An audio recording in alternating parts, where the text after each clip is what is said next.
சூட்ல ரொம்பவே நெறைய பர்ப் சூட்ல ரொம்பவே நெறைய வந்து இன்ட்ரஸ்டிங் டேப்ஸ் இருந்தாலும், நம்ம ரொம்ப காமனா யூஸ் பண்ற ஒரு டேப் எதுன்னு கேட்டிங்கன்னா, ரிப்பீட்டர் டேப். இந்த ரிப்பீட்டர் டேப் எதுக்கு நம்ம யூஸ் பண்ணுவோம்னு கேட்டிங்கன்னா, ஒரு ஸ்பெசிஃபிக் பேலோட நம்ம மாடிஃபை சென்ட் பண்ணுறதுக்கு, ரெஸ்பான்ஸ வந்து நல்லா அப்சர்வ் பண்ணுறதுக்கு வந்து நமக்கு ரொம்ப யூஸ்ஃபுல்லா இருக்கும். ஸோ, அந்த டேப்ப பத்தி நம்ம இன்னும் டீட்டெயில்டா வந்து தெரிஞ்சுப்போம். ஸோ, ஃபர்ஸ்ட் நம்ம பர்ப் சூட் ஓப்பன் பண்ணிடலாம். ஸோ, இத நம்ம அண்டர்ஸ்டாண்ட் பண்ணிக்கிறதுக்கு ஏதாவது ஒரு ரெக்வெஸ்ட் வந்து நமக்கு தேவைப்படுது. நான் வந்து ஜென்ரலா இந்த ரெக்வெஸ்ட்ட வந்து ரைட் கிளிக் பண்ணி நான் வந்து சென்ட் டூ ரிப்பீட்டர் வந்து குடுத்துடுறேன். ஸோ இந்த ரிப்பீட்டர்ல பார்த்தீங்கன்னா, உங்களுக்கு 2 டேப் வரும் ஃபர்ஸ்ட் ஓகேவா. ஸோ இங்க இருக்கிறது வந்து ரெக்வெஸ்ட் டேப். தென் மேல உங்களுக்கு கோ பட்டன் இருக்கும். இங்க வந்து பார்த்தீங்கன்னா, உங்களுக்கு ரெஸ்பான்ஸ் டேப் இருக்கும். இந்த ரெக்வெஸ்ட் டேப்ல HTTP ரெக்வெஸ்ட் வந்து நீங்க பார்த்துக்கலாம். இதில வந்து நீங்க ரெக்வெஸ்ட்ட மாடிஃபை பண்ணது, அதாவது வந்து புட் மெத்தட், கெட் மெத்தட் அந்த மாரி மாடிஃபை பண்றது வந்து நீங்க பண்ணிட முடியும்.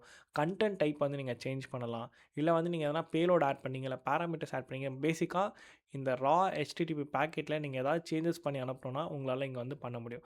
கீழ பார்த்தீங்கன்னா, நீங்க ஏதாவது ஒரு டேட்டா சர்ச் பண்ணி அத வந்து நீங்க ஃபைண்ட் பண்ணதுக்கு ரொம்ப ஹெல்ப்ஃபுல்லா இருக்கும். அதோட மேட்சஸ் வந்து உங்களுக்கு இங்க வந்து கீழ காட்டும். ஃபாலோட் பை இந்த சைட் பார்த்தீங்கன்னா, உங்களுக்கு இந்த கன்டென்ட் லென்த் வந்து என்னன்றத நீங்க வந்து தெரிஞ்சுக்க முடியும். அண்ட் எவ்வளோ டைம் செகண்ட்ஸ்ல வந்து இது ரெஸ்பான்ஸ் வந்ததுன்றத நீங்க வந்து தெரிஞ்சுக்க முடியும்.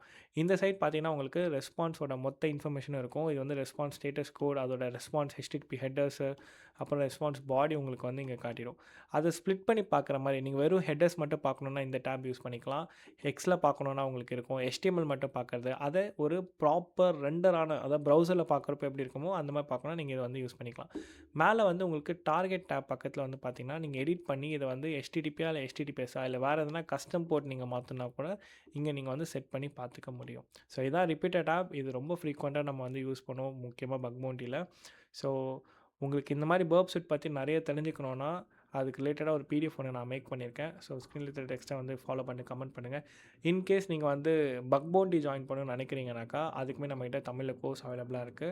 ஸோ எனக்கு டிஎம் பண்ணுங்க. நான் உங்களுக்கு வந்து கோர்ஸ் பத்தி நானு எக்ஸ்ப்ளைன் பண்றேன்.